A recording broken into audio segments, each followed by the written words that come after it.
ಓಂ ಶ್ರೀ ಗುರು ಬಸವಲಿಂಗಾಯ ನಮಃ. ಸರ್ವರಿಗೂ ಶರಣು ಶರಣ.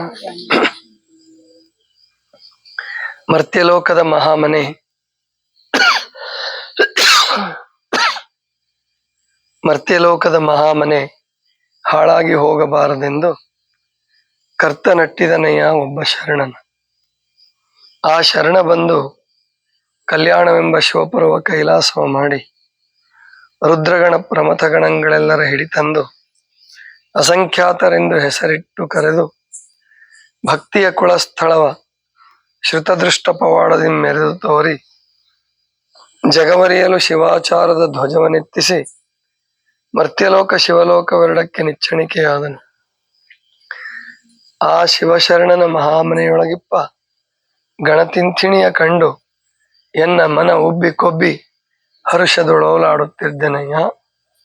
ಗುಹೇಶ್ವರನ ಶರಣ ಸಂಗನ ಬಸವಣ್ಣನ ದಾಸೋಹದ ಘನವನೇನೆಂದೆನಬಹುದು ನೋಡ ಸಿದ್ದರಾಮಯ್ಯ. ಇದು ಅಲ್ಲಮ ಪ್ರಭುಗಳು ಕಲ್ಯಾಣಕ್ಕೆ ಬಂದಾಗ ಕಲ್ಯಾಣವನ್ನು ನೋಡಿ ಬಸವಣ್ಣನವರ ವೃತ್ತಾಂತವನ್ನ ಸಿದ್ದರಾಮೇಶ್ವರರಿಗೆ ಹೇಳ್ತಾರೆ. ಅಂದ್ರೆ ಒಂದು ಸಣ್ಣ ವಚನದಲ್ಲಿ ಜೀವನ ಚರಿತ್ರೆಯನ್ನೇ ಕಟ್ಕೊಟ್ಬಿಡ್ತಾರೆ.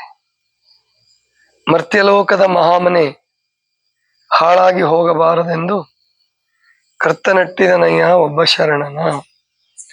ಮರ್ತ್ಯಲೋಕವನ್ನೇ ಮಹಾಮನೆ ಅಂತ ಕರೆದಿದ್ದಾರೆ.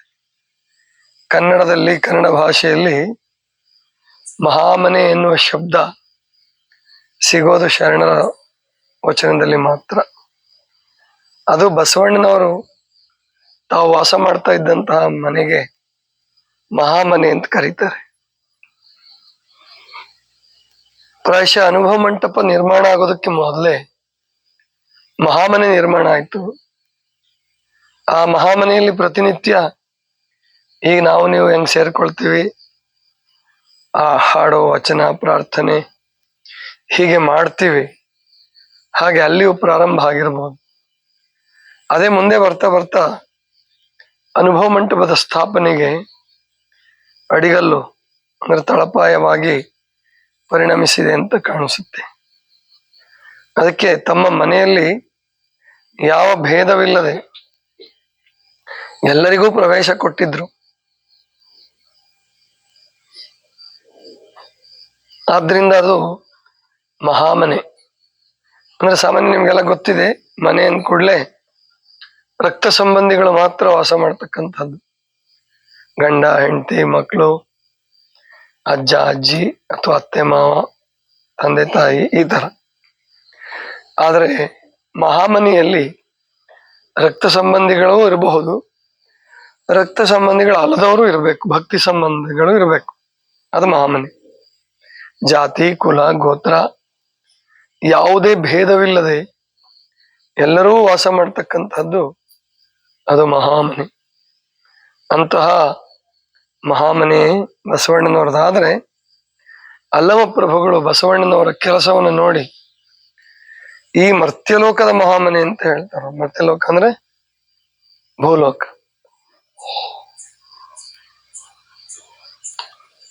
ಈ ಭೂಲೋಕದ ಮಹಾಮನೆ ಹಾಳಾಗಿ ಹೋಗಬಾರದೆಂದು ಕರ್ತ ನಟ್ಟಿದನಯ್ಯ ಒಬ್ಬ ಶರಣನು. ಕರ್ತ, ಕರ್ತ ಅಂದ್ರೆ ಸೃಷ್ಟಿಕರ್ತ ಪರಮಾತ್ಮ. ಕರ್ತ ನಟ್ಟಿದನಯ್ಯ ಬಸವಣ್ಣನ ಅಥವಾ ಒಬ್ಬ ಶರಣನ ಅಂತ ಪ್ರಭುದೇವರು ಹೇಳಿದ್ರೆ, ಮುಂದಿನ ಕವಿಗಳು ಏನ್ ಮಾಡ್ಬಿಟ್ರು, ಕೈಲಾಸ, ಕೈಲಾಸದಿಂದ ಶಿವ ಬಸವಣ್ಣನನ್ನ ಕಳಿಸಿಕೊಟ್ಟ, ಅದು ಶಾಪ ಕೊಟ್ಟು ಕಳಿಸಿಕೊಟ್ಟ ಅಂತ ಬರೆದ್ಬಿಟ್ರು. ಹರಿಹರ ಭೀಮಕವಿ ಮತ್ತೊಂಥರ ಬರೆದ. ಕವಿಗಳು ತಮ್ಮ ತಮ್ಮ ದೃಷ್ಟಿಕೋನ ಬರೆದ್ರು. ಆದ್ರೆ ಅಲ್ಲಮ ಪ್ರಭುಗಳು ಹೇಳೋದು, ಬಸವಣ್ಣನನ್ನ ಪರಮಾತ್ಮ ಕಳಿಸಿದ್ದೇನಕ್ಕಪ್ಪ ಅಂದ್ರೆ ಮರ್ತ್ಯಲೋಕದ ಮಹಾಮನೆ ಹಾಳಾಗಿ ಹೋಗಬಾರದು ಅಂತ. ಹಾಗಾದ್ರೆ ಈ ಮರ್ತ್ಯಲೋಕದ ಮಹಾಮನೆ ಯಾಕೆ ಹಾಳಾಗತ್ತೆ? ಏನ್ ಬರಗಾಲ ಬಂದ್ರೆ ಹಾಳಾಗತ್ತಾ? ಮಳೆ ಆಗದೆ ಇದ್ರೆ, ಬೆಳೆ ಬರದೆ ಹೋದ್ರೆ, ಅಥವಾ ಪ್ರವಾಹ ಬಂದ್ರೆ, ಇದೇನ ನುಕ್ಸಾನ್ ಆಗುತ್ತಲ್ಲ, ಚಂಡಮಾರುತ ಬಂದ್ರೆ ಇದೇನ್ ದೊಡ್ಡ ಹಾನಿ ಅಲ್ಲ. 1 ವರ್ಷದಲ್ಲೋ 2 ವರ್ಷದಲ್ಲೋ ಮನಸ್ಸು ಮಾಡಿದ್ರೆ ಇನ್ನು ಕೆಲವು ತಿಂಗಳುಗಳಲ್ಲಿ ಇಂತಹ ಹಾನಿಯನ್ನ ತುಂಬ್ಕೋಬಹುದು. ಆದ್ರೆ ಮಹಾಮನೆ, ಈ ಮರ್ತ್ಯಲೋಕ ಅನ್ನುವಂತ ಈ ಮಹಾಮನೆ ಹಾಳಾಗದೆ ಯಾವ್ದ್ರಿಂದ ಅಂದ್ರೆ ದ್ವೇಷ, ರಾಗ, ದ್ವೇಷ, ಅಸೂಯೆ, ಹೊಟ್ಟೆಕಿಚ್ಚು ಮತ್ತು ಸ್ವಾರ್ಥ, ಅಹಂಕಾರ. ಅಂದ್ರೆ ನಾನು, ನನ್ನದು, ನನಗಾಗಿ ಮತ್ತು ನಂದೇ ನಡಿಬೇಕು ಅನ್ನುವಂತಹ ಇಂತಹ ಸ್ವಾರ್ಥ ಏನ್ ಬರುತ್ತಲ್ಲ, ಅದರಿಂದ ಇದು ಹಾಳಾಗೋದನ್ನ ತಪ್ಪಿಸೋದು ಬಹಳ ಕಷ್ಟ. ಮತ್ತು ಅದರಿಂದ ಆದ ಹಾನಿ ಬಹಳ ದೊಡ್ಡದು. ಒಬ್ಬ ಅಹಂಕಾರಿ ರಾಜ ಅವನು ಹೊರಟ್ರೆ ಸಾವಿರಾರು ಜನ ಬಲಿ ಆಗ್ಬೇಕಾಗುತ್ತೆ, ಲಕ್ಷಾಂತರ ಜನ ಬಲಿ ಆಗ್ತಿದ್ರು. ಒಬ್ಬ ಯುದ್ಧ ಪಿಪಾಸು ಯುದ್ಧ ಮಾಡಕ್ ಶುರು ಮಾಡಿದ್ರೆ ಅನೇಕ ಜನ ಸೈನಿಕರನ್ನ, ಸಾವಿರಾರು ಜನ ಸೈನಿಕರನ್ನ ಬಲಿ ಕೊಡ್ತಾನೆ. ಅಂದ್ರೆ ಈ ರೀತಿ ಮರ್ತ್ಯಲೋಕ ಹಾಳಾಗ್ಬಿಡುತ್ತೆ ಅಂತಹ. ಆಮೇಲೆ ಈ ಏನು ಅಹಂಕಾರ ಅನ್ನುವಂಥದ್ದು ಜಾತಿ, ಕುಲ, ಗೋತ್ರಗಳನ್ನ ಸೃಷ್ಟಿಸಿ ಒಬ್ರ ಮೇಲು ಒಬ್ರು ಕೀಳು, ಇವ್ರು ಇಲ್ಲಿ ಬರಬಾರ್ದು, ಇವ್ರು ಅಲ್ಲಿ ಬರಬಾರ್ದು ಅಂತ ಹೇಳಿ ಮಾಡಿ ಅದರಿಂದ ಬಹಳ ದೊಡ್ಡ ಹಾನಿಯನ್ನ ಅನುಭವಿಸ್ತಾ ಈ ಲೋಕ. ಅಂತಹ ಸ್ವಾರ್ಥ, ಅಹಂಕಾರ ಇವುಗಳಿಂದ ರಕ್ಷಿಸಿ ನಿಸ್ವಾರ್ಥ, ನಿರಹಂಕಾರ, ಭಕ್ತಿ, ಶ್ರದ್ಧೆ ಇವುಗಳಿಂದ ಮರ್ತ್ಯಲೋಕವನ್ನ ಕೈಲಾಸವನ್ನಾಗಿ ಮಾಡ್ಲಿ ಅಂತ ಹೇಳಿ ಒಬ್ಬ ಶರಣನನ್ನ ಕಳಿಸಿಕೊಟ್ಟ. ಯಾರು? ಕರ್ತ. ಕರ್ತ ಅಂದ್ರೆ ಕ್ರಿಯೇಟರ್. ಈ ಕರ್ತ ಅನ್ನೋ ಶಬ್ದ ಪ್ರಭುದೇವರು ಅವತ್ತೇ ಹೇಳ್ಕೊಟ್ಟಿದ್ರು ಕೂಡ ಮುಂದಿನ ಜನಾಂಗ ಇದನ್ನ ಬಿಟ್ಬಿಟ್ರು. ಅದನ್ನ ಕ್ರಿಶ್ಚಿಯನ್ರು ತಗೊಂಡಿದ್ದಾರೆ ನೋಡಿ. ಕನ್ನಡದ ಕರ್ತ ಅನ್ನೋ ಶಬ್ದವನ್ನ ದೇವರಿಗೆ ಕರ್ತ ಅಂತಾನೆ ಬೈಬಲ್ನಲ್ಲಿ ಎಲ್ಲದರಲ್ಲೂ ಬಳಸೋದು. ಅದಕ್ಕೆ ನಾವು ಕೂಡ ಈ ಮಾನವ ಕಲ್ಪಿತ ದೇವರುಗಳು, ಅವುಗಳ ಹೆಸರಿನಲ್ಲಿ ಜಾತಿಗಳು ಇವೆಲ್ಲ ಕಡಿಮೆ ಆಗಬೇಕಪ್ಪ ಅಂದ್ರೆ ಈಗ ಇತ್ತೀಚೆಗೆ ಅವು ಜಾಸ್ತಿನೇ ಆಗ್ತಿದಾವೆ. ಇನ್ನು ಎಷ್ಟು ಮಾನವ ಜನಾಂಗ ವಿದ್ಯಾವಂತ ಆದ್ರೂ ಕೂಡ ಭಾರತ ದೇಶದಲ್ಲಿ ಕ್ಷುದ್ರ ದೇವತೆಗಳ ಗಲಾಟೆ, ಕ್ಷುದ್ರ ದೇವತೆಗಳ ಹೆಸರಿನಲ್ಲಿ ಗುಡಿಗಳು, ಜಾತ್ರೆಗಳು ಎಲ್ಲ ಜೋರಾಗ್ತಿದಾವೆ. ಏನು ಮಾಡಕ್ಕಾಗಲ್ಲ, ಅವ್ರ ಭಕ್ತಿ ಅಷ್ಟೇ, ಆ ಭಕ್ತಿಯನ್ನು ಕೆಡ್ಸಕ್ ಆಗಲ್ಲ. ಆದ್ರೆ ಇಲ್ಲಿ ಅಲ್ಲಮ ಪ್ರಭುಗಳು ಹೇಳೋದು ಕರ್ತ ಅನ್ನೋ ಶಬ್ದವನ್ನು ಬಳಸ್ತಾರೆ. ಅಂದ್ರೆ ಸೃಷ್ಟಿಕರ್ತ, ನಿರಾಕಾರ ಪರಮಾತ್ಮ. ಅಲ್ಲಿ ತ್ರಿಮೂರ್ತಿಗಳ ಹೆಸರನ್ನು ಬಳಸಿಲ್ಲ ಅವ್ರು. ಬ್ರಹ್ಮ, ವಿಷ್ಣು, ಮಹೇಶ್ವರ ಇದರಲ್ಲಿ ಯಾರೋ ಒಬ್ರು ಬಸವಣ್ಣನ ಕಳಿಸ್ಕೊಟ್ರು ಅಂತ ಬಳಸಿಲ್ಲ. ಕರ್ತನಟ್ಟಿದನಯ್ಯ ಒಬ್ಬ ಶರಣನ. ಆ ಶರಣ ಬಂದು ಕಲ್ಯಾಣವೆಂಬ ಶಿವಪುರವ ಕೈಲಾಸವ ಮಾಡಿ, ಕಲ್ಯಾಣ ಅಂತಕ್ಕಂಥದ್ದು ಮೊದಲೇ ಅದು ಸಮೃದ್ಧವಾಗಿತ್ತು, ಶಿವಪುರವಾಗಿತ್ತು. ವಿಕ್ರಮಾದಿತ್ಯನ ಕಾಲದಿಂದ ಕಲಚೂರಿಯ ಚಾಲುಕ್ಯರ, ಕಲ್ಯಾಣಿ ಚಾಲುಕ್ಯರು ಅಂತಾನೆ ಕರಿತಿದ್ರು ಅದಕ್ಕೆ. ಅಂದ್ರೆ ಆ ವಂಶಕ್ಕೆ ಕಲ್ಯಾಣದ ಚಾಲುಕ್ಯರು, ಕಲ್ಯಾಣಿ ಚಾಲುಕ್ಯರು ಅಂತ ಕರಿತಿದ್ರು. ಅವರ ರಾಜಧಾನಿ ಕಲ್ಯಾಣ. ಆ ಕಲ್ಯಾಣ ಅನ್ನುವಂತಹದ್ದು ಶಿವಪುರ ಆಗಿತ್ತು, ಸಮೃದ್ಧತೆಗೆ ಹೆಸರಾಗಿತ್ತು. ಅದನ್ನ ಕೈಲಾಸ ಮಾಡಿದ್ರು. ಕೈಲಾಸ ಮಾಡಿದ್ರು ಅಂದ್ರೆ ಇನ್ನೂ ಹೆಚ್ಚು ಸಮಾನತೆ, ಶಾಂತಿ, ಪ್ರೀತಿ, ಜೊತೆಗೆ ಭಕ್ತಿ. ಭಕ್ತಿ ಅಂದ್ರೆ ಬಸವಣ್ಣವ್ರು ಬರಕ್ ಮುಂಚೆ ಮೂಢಭಕ್ತಿ ಇತ್ತು. ಆ ಮೂಢಭಕ್ತಿಯನ್ನು ತೊಡೆದು ಸದ್ಭಕ್ತಿಯನ್ನಾಗಿ ಪರಿವರ್ತನೆ ಮಾಡಿದರು. ಎಲ್ಲರೂ ಪೂಜೆ ಮಾಡ್ಕೊಳ್ಬೇಕು, ಎಲ್ಲರೂ ಶಿವಾನುಭವ ಗೋಷ್ಠಿಯಲ್ಲಿ ಪಾಲ್ಗೊಳ್ಬೇಕು, ಎಲ್ಲರೂ ಕಾಯಕ ಮಾಡ್ಬೇಕು. ಯಾರೋ ಒಬ್ರು ಕಾಯಕ ಮಾಡೋದು, ಎಲ್ಲರೂ ಕೂತ್ ತಿನ್ನೋದಲ್ಲ. ಪ್ರತಿಯೊಬ್ರು ತಮ್ಮ ಕಾಯಕವನ್ನ ಚೆನ್ನಾಗಿ ಮಾಡ್ಬೇಕು. ಅದೇ ಈ ನಮ್ಮ ಆಶ್ರಮದ ಪರಿಕಲ್ಪನೆ ಕೂಡ ಅದೇನೆ. ಮಹಾಮನೆಯಲ್ಲಿ ಪ್ರತಿಯೊಬ್ರು ಕಾಯಕವನ್ನು ಮಾಡಬೇಕು. ನನ್ನಿಂದ ಹಿಡ್ಕೊಂಡು ಯಾರೇ ಇದ್ರೂ ಕೂಡ ಪ್ರತಿಯೊಬ್ರು ಕಾಯಕ ಮಾಡ್ಬೇಕು. ಅವರವರಿಗೆ ವಹಿಸಿ ಕೊಟ್ಟ ಕಾಯಕವನ್ನು ಸರಿಯಾಗಿ ಮಾಡ್ಬೇಕು. ಕಾಯಕ ಮಾಡುವಾಗ ಮೇಲು ಉಸ್ತುವಾರಿ ಒಬ್ರು ಇರ್ಬೇಕು ಅಂತ ಬಯಸಬಾರ್ದು. ಅಂದ್ರೆ ಕಸ ಚೆನ್ನಾಗಿ ಹೊಡೆದ್ಲಾ, ಅಡಿಗೆ ಚೆನ್ನಾಗಿ ಮಾಡ್ತೀರಾ ಅಂತ ಹೇಳಿ ಪ್ರತಿ ದಿವಸ ಯಾರೋ ನೋಡಂಗ ಆಗ್ಬಾರ್ದು. ನಿಮ್ಮ ನಿಮ್ಮ ಕಾಯಕಕ್ಕೆ ನೀವೇ ನಾಯಕರಾಗಬೇಕು. ಅರ್ಥ ಆಯ್ತಾ? ಏನ್ ರಾಜೇಶ್ವರಿ, ಲಿಂಗಮ್ಮ, ನಿಮ್ಮ ನಿಮ್ಮ ಕಾಯಕಕ್ಕೆ ನೀವೇ ನಾಯಕರು. ನಾಯಕರಂದ್ರೆ ಲೀಡರ್. ಕಸ ಹೊಡೆಯೋದ್ರ ಬಗ್ಗೆ ಬೇರೆಯವ್ರ ಕಡೆಯಿಂದ ಹೇಳಿಸ್ಕೊಳಂಗಿಲ್ಲ. ನೀನು ನಿನ್ನ ಕಣ್ಣೆ ಹೇಳ್ಬೇಕು, ನೋಡಲ್ ಕಸ ಇದೆ ನೋಡಲ್ಲಿ ಅಂತ ಕಣ್ಣು ತೋರಿಸ್ಬೇಕು, ಮನಸ್ಸು ಹೇಳ್ಬೇಕು, ನೋಡು ಇಲ್ಲಿ ವಾಸನೆ ಇದೆ ನೋಡು ಅಂತ ನಿನ್ನ ಮೂಗು ಹೇಳ್ಬೇಕು. ಗೊತ್ತಾಯ್ತಲ್ಲ? ಹೀಗೆ ಮಾಡಿದರೆ ಅದು ಕಾಯಕ ಆಗತ್ತೆ. ಇಲ್ಲದೆ ಹೋದ್ರೆ ಇನ್ನ ಗುರು ಅಪ್ಪವ್ರು ಬೈತಾರೆ ಅಂತಾನೋ ಅಥವಾ ಪೇಷಂಟ್ಗಳು ಯಾರೋ ಬೈತಾರೆ ಅಂತಾನೋ ಮಾಡಿದ್ರೆ ಅದು ಕಾಯಕ ಆಗಲ್ಲ, ಅದು ಕರ್ಮ ಆಗತ್ತೆ. ಇನ್ನು ಸಂಬಳ ಕೊಡ್ತಾರಲ್ಲ ಬೈತಾರಲ್ಲ ಅಂತ ಮಾಡಿದ್ರೆ ಅದು ಕಾಯಕ ಆಗೋದಿಲ್ಲ. ಕಾಯಕ ಅಂದ್ರೆ ಹಣ ತಗೋಬೇಡಿ ಅಂತ ಅಲ್ಲ, ಸಂಬಳ ತಗೋಬಾರ್ದು ಅಂತ ಅಲ್ಲ, ಆದ್ರೆ ಅದು ನಿಮ್ಮ ಆತ್ಮಸಾಕ್ಷಿ ಆಗಿರ್ಬೇಕು. ಇದು ಆತ್ಮಸಾಕ್ಷಿ ಆತ್ಮ ಒಪ್ಪಬೇಕು. ಹೌದು, ನಾನು ಇವತ್ತು ಕೆಲಸ ಚೆನ್ನಾಗಿ ಮಾಡಿದೆ, ತುಂಬಾ ಒಳ್ಳೆ ಕೆಲಸ ಆಯ್ತು ಅಂತ ನಿಮ್ಗೆಲ್ರಿಗೂ ತೃಪ್ತಿ ಆಗ್ಬೇಕು, ಎಲ್ಲ ಕೆಲಸ ಮಾಡೋರಿಗೆ. ಇದು ಕಾಯಕ. ಅಂತಹ ಕಾಯಕವನ್ನು ಬಸವಣ್ಣವ್ರು ಕಲಿಸಿದ್ರು. ಅಂತಹದ್ದು ಕೈಲಾಸ ಆಗತ್ತೆ. ಎಲ್ಲಿ ಬೈಗುಳಗಳಿಲ್ಲ, ಎಲ್ಲಿ ಜಗಳ ಇಲ್ಲ, ಎಲ್ಲಿ ಹೊಟ್ಟೆ ಕಿಚ್ಚಿಲ್ಲ, ಎಲ್ಲಿ ಅಹಂಕಾರ ಇಲ್ಲ, ಅದು ಕೈಲಾಸ. ಇನ್ನು ಬೈಗುಳ, ಜಗಳ, ಕೋಪ, ತಾಪ, ಅವರಿಂದ ಇವ್ರು ಜಾಸ್ತಿ ಕೆಲಸ ತಗೋಬೇಕು ಅಂತ ನನ್ನ ಕೆಲಸ ತಪ್ಪಿಸ್ಕೊಂಡು ನಾನೆಂಗೆ ಪಾರಾಗಬೇಕು ಅಂತ ಹಿಂಗ್ ಹುಡುಕಿದ್ರೆ ಅದು ಕೈಲಾಸ ಆಗೋದಿಲ್ಲ, ಕಾಯಕ ಆಗೋದಿಲ್ಲ. ಕಾಯಕ ಇಲ್ಲದ ಕೈಲಾಸನೂ ಆಗಲ್ಲ. ಈಗ ನಮ್ಮ ಮಹಾಮನೆಯಲ್ಲಿ 75 ಭಾಗ ಕೈಲಾಸ ಮಾಡಿದಿರಲ್ಲ ಕೂಡಿ, ಇನ್ನೂ ಸ್ವಲ್ಪ ಇದೆ, ಇನ್ನೂ ಚೆನ್ನಾಗಿ ಆಗ್ಬೇಕು. ಹಾಗೆ ಮಾಡಿದ್ರೆ ಅಂತಂದ್ರೆ ಅದು ಕೈಲಾಸ ಆಗತ್ತೆ, ಕಾಯಕ ಆಗತ್ತೆ. ಕಾಯಕವೇ ಕೈಲಾಸ. ಇದರಿಂದ ಬಸವಣ್ಣವ್ರು ಏನ್ ಮಾಡಿದ್ರು ಕಲ್ಯಾಣವನ್ನ ಅಂದ್ರೆ ಕೈಲಾಸವನ್ನಾಗಿ ಮಾಡಿದ್ರು. ಅಲ್ಲಿ ಕೈಲಾಸದಲ್ಲಿ ಯಾರು ಯಾರ ಜೊತೆ ಮಾತಾಡ್ತಿರ್ಲಿಲ್ಲ. ಒಂದ್ಸಾರಿ ಬಸವಣ್ಣವರ ಪಕ್ಕದ ರಾಜ್ಯದವರು ಒಂದ್ ಜಿಜ್ಞಾಸೆ ಮಾಡಿದ್ರಂತೆ, ಏನು ಕಲ್ಯಾಣದಲ್ಲಿ ಇಷ್ಟೊಂದು ಸಂಪತ್ತು ಹರಿತಾ ಇದೆ, ಸಂಪತ್ತಿನ ಹೊಳೆನೆ ಹರಿತಾ ಇದೆ, ಅಲ್ಲಿ ಯಾರು ಭಿಕ್ಷುಕರ ಇಲ್ವಂತೆ, ಬೇಡವರಿಲ್ಲದೆ ನಾನು ಬಡವನಾದೆ ಅಂತ ಬಸವಣ್ಣವ್ರು ಹೇಳ್ತಿದ್ದಾರೆ.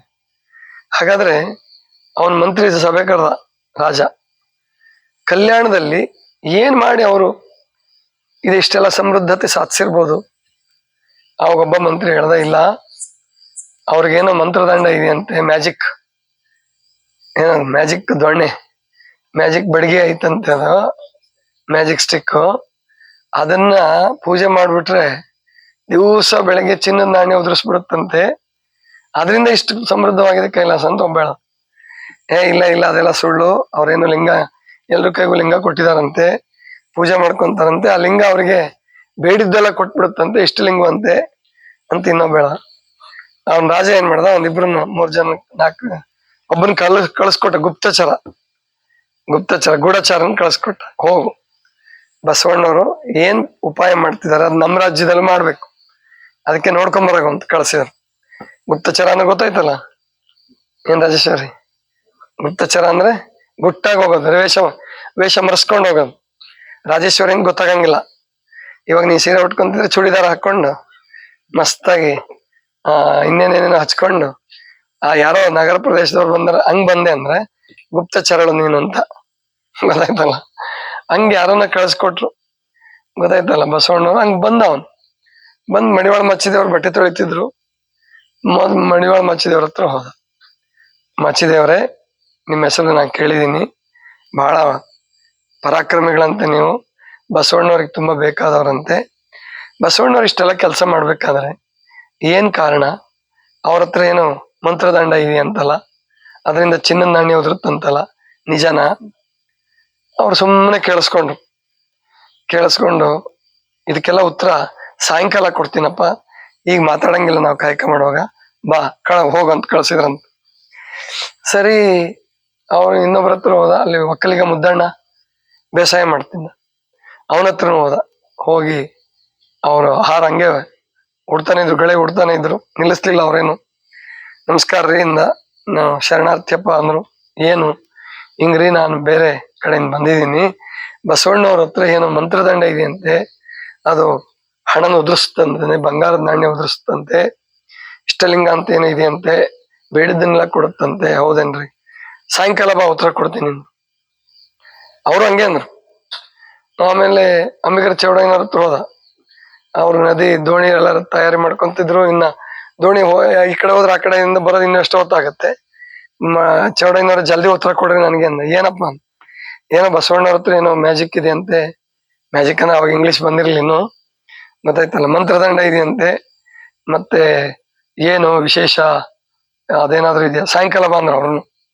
ಇವನ್ಗೆ ಇಲ್ಲ ಆಶ್ಚರ್ಯ ಆಯ್ತು, ಎಲ್ರು ಸಾಯಂಕಾಲ ಬಾ ಸಾಯಂಕಾಲ ಬಾ ಸಾಯಂಕಾಲ ಬಾ ಅಂತಿದಾರಲ್ಲ, ಇವ್ರೇನ್ ಮಾತಾಡ್ಕೊಂಡಿದಾರ ಒಬ್ರಿಗೊಬ್ರು ಅಂತೇಳಿ. ಅಲ್ಲಿ ನುಲಿಯ ಚಂದಯ್ಯ ಅಂತಿದ್ರು, ಅವ್ರ ಕೆರೆಯಿಂದ ಆ ಹಗ್ಗ ನುಲಿ ಮಾಡಕ್ಕೆ ಅಂತೇಳಿ, ಹಗ್ಗ ಹೊಸೆಯಕ್ಕೆ ಅಂತೇಳಿ, ಅದು ಬೇರೆ ಬೇರೆದೆಲ್ಲ ಮೋಪು ಎಲ್ಲ ಸಿಗುತ್ತೆ, ಅದರಿಂದ ಎಲ್ಲ ತಗೊಂಡ್ ಬರ್ತಿದ್ರು, ಹೊರ ಕಟ್ತಿದ್ರು. ಹೋಗಿ ಕೇಳ್ದ, ಅದೇ ಪ್ರಶ್ನೆ ಕೇಳ್ದ, ಸಾಯಂಕಾಲ ಬಾ ಉತ್ತರ ಕೊಡ್ತೀನಿ ನಾನು. ಎಲ್ಲಿ ಬರ್ಬೇಕು ಅಂತ ಕೇಳ್ದ, ಅನುಭವ ಮಂಟಪದ ಹತ್ರ ಬಾ ಅಂತ ಹೇಳಿದ್ರಲ್ಲ. ಸರಿ, 4 ಜನ ಅಲ್ಲಿ ಸೇರಿದ್ರು, ಇವನು ಹೋದ. ಸಾಯಂಕಾಲ ಬಾ ಅಂತ ಹೇಳ್ತಿದ್ರಲ್ಲ, ಈಗ 4 ಜನ ಒಟ್ಟಿಗೆ ಸಿಕ್ಕಿದಾರ ನನಗೆ. ಹೇಳ್ಬಿಡಿ, ಹೆಂಗೆ ಬಸವಣ್ಣವರು ಇಷ್ಟೆಲ್ಲ ಸಮೃದ್ಧತೆ ಮಾಡ್ಲಿಕ್ಕೆ ಏನ್ ಕಾರಣ? ಯಾಕಪ್ಪ ನೀನ್ ಇನ್ನೂ ಗೊತ್ತಾಗ್ಲಿಲ್ವಾ ಅಂದ್ರು ಮಡಿವಾಳ ಮುಚ್ಚಿದವ್ರು. ಇಲ್ರಿ ಗೊತ್ತಾಗ್ಲಿಲ್ಲ. ಅಲ್ಲೋ, ಮತ್ 4 ಜನ ನಾವೇನ್ ಮಾತಾಡ್ಕೊಂಡಿಲ್ಲ, ನೀನ್ ಬರ್ತೀಯ ಅಂತ ನಮಗ್ ಗೊತ್ತಿಲ್ಲ. ಒಂದೇ ಉತ್ತರ ಕೊಡ್ಬೇಕಾದ್ರೆ ಏನ್ ಕಾರಣ ಅಂತ ಇನ್ನೂ ಗೊತ್ತಾಗ್ಲಿಲ್ವಾ? ಇಲ್ಲ, ಗೊತ್ತಾಗ್ಲಿಲ್ಲ. ಅದಕ್ಕೆ ಬಸವಣ್ಣವರು ಯಾವ ಮಂತ್ರದಂಡವನ್ನು ಇಟ್ಟಿಲ್ಲ. ಇಷ್ಟಲಿಂಗವು ಬೇಡಿದ್ದನ್ನೆಲ್ಲ ಏನು ಉದುರಿಸೋದಿಲ್ಲ ಒಂದೇ ಸರಿಗೆ. ನಮ್ಮೆಲ್ಲರಿಗೂ ಬಸವಣ್ಣವ್ರ ಒಂದು ಮಂತ್ರದಂಡ ಕೊಟ್ಟಿದ್ದಾರೆ, ಅದೇ ಕಾಯಕ. ಕಾಯಕದ ಸಂದರ್ಭದಲ್ಲಿ ನಾವ್ ಯಾರ ಜೊತೆಗೂ ಮಾತಾಡಲ್ಲ. ಕಾಯಕ ಮಾಡ್ಬೇಕಾದ್ರೆ ವ್ಯರ್ಥವಾಗಿ ಸಮಯ ಹಾಳು ಮಾಡಲ್ಲ. ನಮ್ಗೇನ್ ಕಾಯಕ ವಹಿಸ್ಕೊಟ್ಟಿದ್ದಾರೆ, ನಾವೇನ್ ಕಾಯಕ ವಹಿಸ್ಕೊಂಡಿದೀವಿ ಇಷ್ಟಲಿಂಗದ ಅಪ್ಪಣೆಯಂತೆ, ಆ ಪ್ರಕಾರವಾಗಿ ನಾವು ದುಡಿತೀವಪ್ಪ. ಅದೇ ಗುಟ್ಟು ಇಷ್ಟೆಲ್ಲ ನಾವು ಸಮೃದ್ಧತೆಯನ್ನು ಸಾಧಿಸ್ಲಿಕ್ಕೆ ಬೇಡಲ್ಲ. ನಾವು ಬಸವಣ್ಣವ್ರ ಹತ್ರನು ಬೇಡಲ್ಲ, ಮಹಾಮನೆಯಲ್ಲೂ ಸುಮ್ಮನೆ ಉಣ್ಣಲ್ಲ. ನಾವು ಮಹಾಮನೆಗೆ ನಾವೇ ಅರ್ಪಿಸ್ತೀವಿ ತಗೊಂಡೋಗಿ ದುಡಿದು, ಅದನ್ನ ಅವರು ದಾಸೋಹಕ್ಕಾಗಿ ಬಳಸ್ತಾರೆ. ಇದೇ ಸಮೃದ್ಧತೆ ಗುಟ್ಟು ಅಂದ್ರು. ಆವಾಗ ಅವನಿಗೆ ಅರ್ಥ ಆಯ್ತಂತೆ, ಇದು ಯಾವುದೋ ಏನು ಸೋಮಾರಿಗಳ ಅಥವಾ ತಪಸ್ವಿಗಳ ನಾಡಲ್ಲ, ಇದು ಕಾಯಕ ಜೀವಿಗಳ ನಾಡು, ಕಾಯಕದಿಂದ ಬರ್ತಕ್ಕಂಥದ್ದು ಅಂತ ಹೇಳಿ ಗೊತ್ತಾಯ್ತು. ಅದಕ್ಕೆ ಕಲ್ಯಾಣದಲ್ಲಿ ಕಾಯಕದ ಹಾಲಿನ ಹೊಳೆಯಲ್ಲಿ ದಾಸೋಹದ ತೆಪ್ಪ ತೇಲ್ತಾ ಇತ್ತು ಅಂತ ಬರೀತಾರೆ. ಕಾಯಕದ ಹಾಲಿನ ಹೊಳೆ ಅಂದ್ರೆ ಸಮೃದ್ಧತೆಯ ಸಂಕೇತ. ಅಂತಹ ಕಲ್ಯಾಣವನ್ನ ಬಸವಣ್ಣನವರು ಕೈಲಾಸ ಮಾಡಿದ್ರು. ಯಾವುದರಿಂದ ಅಂದ್ರೆ ಕಾಯಕದಿಂದ.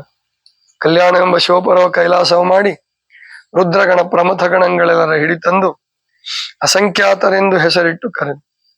ರುದ್ರಗಣಗಳು ಪ್ರಮಥಗಣಗಳು ಅಂದ್ರೆ ಏನಿಲ್ಲ, ರುದ್ರಗಣಗಳು ಅಂದ್ರೆ ಪರಾಕ್ರಮಿಗಳು, ಪ್ರಮಥಗಣಗಳು ಅಂದ್ರೆ ಶಾಂತ ಜೀವಿಗಳು.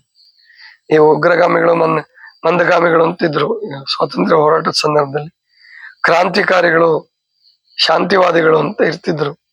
ಗಾಂಧೀಜಿ ಇವರೆಲ್ಲ ಶಾಂತಿವಾದಿಗಳಾದ್ರೆ, ಭಗತ್ ಸಿಂಗ್, ಸುಭಾಷ್ ಚಂದ್ರ ಬೋಸ್ ಇವರೆಲ್ಲ ಕ್ರಾಂತಿವಾದಿಗಳು. ಆ ತರದವ್ರನ್ನ ಬಸವಣ್ಣವರು ಒಟ್ಟುಗೂಡಿಸಿ ರುದ್ರಗಣ ಪ್ರಮಥಗಣಗಳೆಲ್ಲರ ಹಿಡಿತಂದು ಅಸಂಖ್ಯಾತರೆಂದು ಹೆಸರಿಟ್ಟು ಕರೆದು ಭಕ್ತಿಯ ಕುಳಸ್ಥಲವ ಶ್ರುತ ದೃಷ್ಟ ಪವಾಡದಿ ಮೆರೆದು ತೋರಿ. ಶ್ರುತ ಅಂದ್ರೆ ಕೇಳಿದ್ದು, ದೃಷ್ಟ ಅಂದ್ರೆ ನೋಡಿದ್ದು. ಅಂದ್ರೆ ಬಸವಣ್ಣನವ್ರನ್ನ ಪವಾಡ ಪುರುಷರು ಅಂತೇಳಿ ಅಲಮ ಪ್ರಭುಗಳೇ ಒಪ್ಕೊಂಡ್ಬಿಟ್ಟಿದ್ದಾರೆ. ಶ್ರುತ, ನಾನು ಕೇಳಿದೀನಿ ಪವಾಡ ಪುರುಷ ಅಂತೇಳಿ, ಬಸವಣ್ಣ ಪವಾಡ ಮಾಡಿದ್ದಾರೆ ಅಂತೇಳಿ. ಅಷ್ಟೇ ಅಲ್ಲ, ನಾನು ಕಣ್ಣಿಂದ ಕಂಡಿದ್ದೀನಿ. ಶ್ರುತ ದೃಷ್ಟ ಪವಾಡದಿ ಮೆರೆದು ತೋರಿ ಜಗವರಿಯಲು ಶಿವಾಚಾರದ ಧ್ವಜವನ್ನೆತ್ತಿಸಿ ಮರ್ತ್ಯಲೋಕ ಶಿವಲೋಕವೆರಡಕ್ಕೆ ನಿಚ್ಚಣಿಕೆಯಾದನು. ಜಗವೆಲ್ಲ ಗೊತ್ತಾಗೋ ಹಾಗೆ ಶಿವಾಚಾರದ ಅಂದ್ರೆ ಆಧ್ಯಾತ್ಮಿಕ ಭಕ್ತಿಯ ಧ್ವಜವನ್ನ ಎತ್ತಿಸಿ ಮರ್ತ್ಯಲೋಕ ಶಿವಲೋಕವೆರಡಕ್ಕೆ ನಿಚ್ಚಣಿಕೆ ಅಂದ್ರೆ ಏಣಿ. ಅಂದ್ರೆ ಮರ್ತ್ಯಲೋಕದಿಂದ ಕೈಲಾಸವನ್ನ ಇಳಿಸ್ಲಿಕ್ಕೆ ನಾವು ಹತ್ಕೊಂಡು ಹೋಗೋದಲ್ಲ, ಕೈಲಾಸವನ್ನ ಇಳಿಸೋದಕ್ಕೆ ಬಸವಣ್ಣವ್ರು ಏಣಿ ಮಾಡಿಕೊಟ್ರು. ಅದು ಶಾಂತಿ ಸಮೃದ್ಧಿ ಅನ್ನುವಂತಹ ಅದನ್ನ ಇಳಿಸೋದಕ್ಕೆ ಬಸವಣ್ಣನವರು ಕಾಯಕ, ದಾಸೋಹ ಮತ್ತು ಏಕದೇವೋಪಾಸನೆ, ಆಮೇಲೆ ಸಮಾನತೆ ಅನ್ನುವಂತಹ ಏಣಿಯನ್ನ ಹಾಕಿದ್ರು. ಅದರಿಂದ ಕೈಲಾಸವೇ ಭೂಲೋಕಕ್ಕೆ ಇಳಿತು.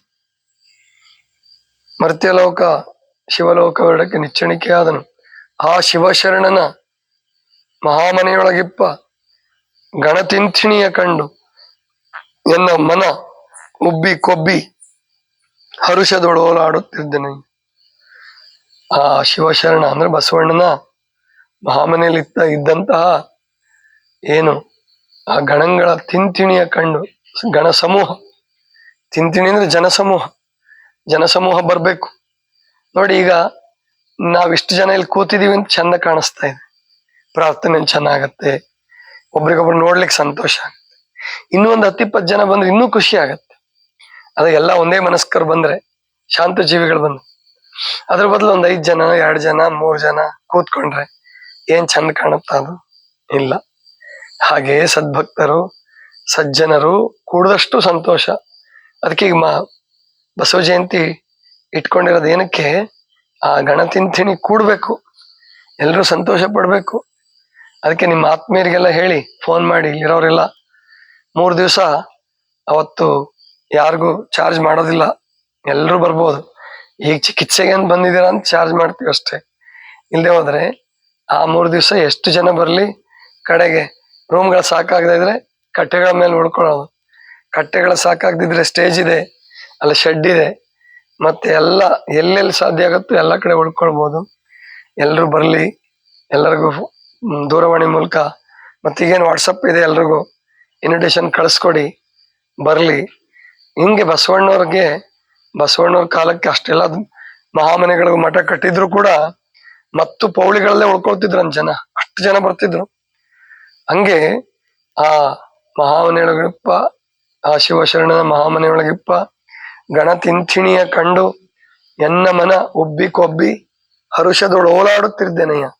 ಸಂತೋಷ ಆಗ್ಬಿಟ್ಟಿದೆ ಅಲ್ಲವ ಪ್ರಭುಗಳಿಗೆ, ಖುಷಿಯಾಗಿದೆ, ಹರುಷದೊಳು ಓಲಾಡುತ್ತಿದ್ದೇನೆ. ಆ ಗುಹೇಶ್ವರನ ಶರಣ ಸಂಗನ ಬಸವಣ್ಣನ ದಾಸೋಹದ ಘನವನೇನೆಂದೆನಬಹುದು ನೋಡ ಸಿದ್ದರಾಮಯ್ಯ. ಇಂತಹ ಗುಹೇಶ್ವರನ ಶರಣ ಅಂತಹ ಬಸವಣ್ಣನ ಮಹಾಮನೆಯ ಪರಿಕಲ್ಪನೆಯನ್ನು ಇಟ್ಕೊಂಡು ಈ ಮಹಾಮನೆ ಕಟ್ಟಿರ್ತಕ್ಕಂಥದ್ದು. ಅದಕ್ಕೆ ನೀವೆಲ್ಲರೂ ಗಣಗಳು ಇವಾಗ ಇಲ್ಲಿರೋರೆಲ್ಲರೂ ಇದನ್ನ ಮಹಾಮನೆಯನ್ನಾಗಿ ಪರಿವರ್ತನೆ ಮಾಡ್ಬೇಕು, ಕೈಲಾಸವನ್ನಾಗಿ ಪರಿವರ್ತನೆ ಮಾಡ್ಬೇಕು. ಇದಿಷ್ಟು ಇವತ್ತಿನ ಚಿಂತನ. ಸರ್ವರಿಗೂ ಶರಣ ಶರಣ.